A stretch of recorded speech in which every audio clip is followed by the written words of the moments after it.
as Nikki Kay said there, or was alluded to in the piece there, this is one of the largest sort of changes in the education system. This is the government got rid of decile schools. What effect will it have, Maureen, Pugh, on the students? It's going to have a really positive effect on the students, and the reason is that we're going to take that stigma away that the decile system has already applied to them. So when you say to someone, oh, my kid goes to a decile 1 school, you just think, oh, poor kid. Well, actually, we're going to get rid of that because it's not about the decile rating of the school, and it's not about the bigger, the cohort of the community. It's actually about the need of the kids. What do you reckon, Marama? I mean, you live in...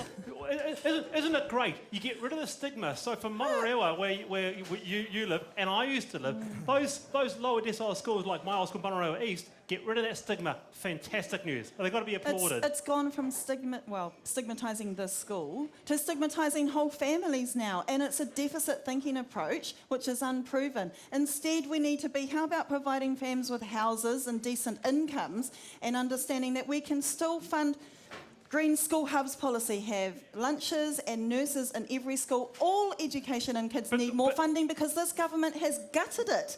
This government has gutted the funding. Maureen? Not so. I mean, there's been every year the education budget goes up. But what we're doing with this decile funding is actually targeting need. Not the wider community, but the need of individuals. All right, hang on, Michael. Richard Prosser, where does New Zealand First stand? Do you support the sort of getting rid of the decile system? Well, look, the decile system had to go. I think everybody involved in education, parents and teachers, agreed that it was a faulty system and had to go. When I went to school, I was in the country. We didn't have deciles. We had one school. Everybody went to it.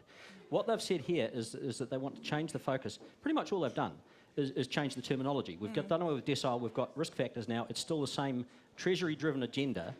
To save, to cut budgets in the long term. Have you got a tertiary qualification? No. Or your wife? Oh, well, sort of. I've got a Polytech qualification. Because that, Michael, that determines what risk category you're in with this new system. So is that bad or good? Yeah, and also like if your parents in a beneficiary household, things like that. Look, my kids go to an awesome decile 2 public school in Roskill South, and they offer fantastic education. There's some stuff around stigma there, but the big issue is actually the decile funding is this much out of school budgets which are this big. It's less than 5%. This is not the issue. The issue is that the national government is choosing to underfund education while giving people like me tax cuts, and that's what we need to turn around. The issue is about making sure that the funding goes to the students and not sort of marking sort of the socio-economic environment around that school. That's what it's about. Is out of a budget of several $1 million, our decile 2 school gets about an extra $30,000. It's actually not a big component of the system. We need better funding for education across the board. Richard, I'll come back to you. I'll go to Charlotte and then back to you guys. Wallace, we've got Pugh Cormack, the president of the Principals Association. Do you agree? Did the decile system need to go? Well, we're actually quite relaxed about whether or not these numbers stay here. The big issue is around disadvantage, and there's not enough money being injected into schools right now. Irrespective of the government after September, we're hopeful that funding is going to be injected in and invested in our young people because they are our future. School leaders every day are stretching their budgets. High decile schools with their hands out, school leaders asking for communities to inject more money in. The issue is with the government. They need to inject more heavily and provide us with a great resourcing so that we can offer this for our young people. With the new system, though, particular students are targeted, like students that perhaps their birth father isn't their most recent father, things like that. It's really unusual. What do you think of that? Well, I don't know about all these indicators because they are a draft. The issue that we as a profession have is that there's not sufficient money there for young people who are suffering from mental health issues and other behavioural issues, and those are the issues that we are faced every day. We are hearing from our school leaders and colleagues that they're at breaking point. So irrespective of where this targeted funding is going to go, it's no new money, it's the same money that's currently sitting there. Sure, some high decile schools are going to benefit from this, but the fact of the matter is we've still got many, many young people who are struggling every day in our schooling system. Change government! Yeah, do we need to change the government, or does Nikki Kay need to go back to the drawing board then if it is just a draft? Well, I think whoever's here after September, I've got my own political views, which I'm not going to share tonight.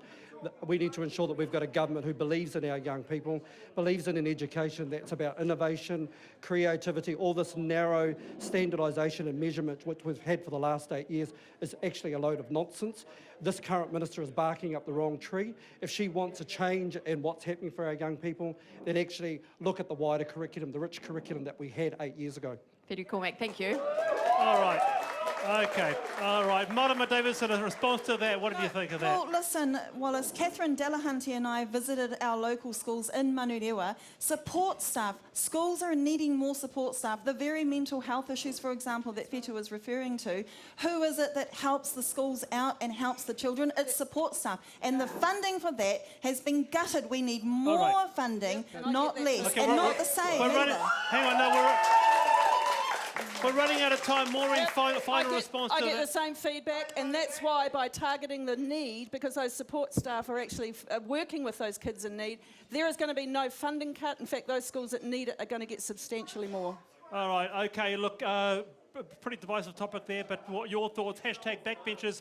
Another equally divisive topic next up, that is 1080 essential to save our birds? Supporting local content so you can see more of New Zealand on air.